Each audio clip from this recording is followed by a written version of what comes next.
ሪከርዱ ማወቅ አለብን። አሁን የቢኒያም ሪከርድ አሁን ምን መሰለህ፣ ውጭ ሀገር ምን ይደረጋል መሰለህ፣ የሆነ እኔም አሁን የሆነ ሀገር ሂጄ ፋይት ማድረግ እችላለሁ። ዝም ብሎ አማቻዊ የሆነ ፋይት የሆነ ሀገር ሂጄ ፋይት ላደርግ እችላለሁ። ያንን ነገር በሙሉ ሪከርድ ውስጥ ያልገባ ለምንድን ነው የምሰክሰው እንዴ?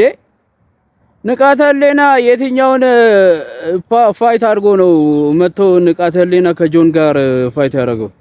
ዝም ብለህ ተሰክሳለህ። ቢኒያም ሽብሬን አይችለውም፣ እርግጠኛ ነኝ 100% በመቶ ጣት ነው የምፈርምልህ ማለት ነው። ቢኒያም ሽብሬን አይችለውም።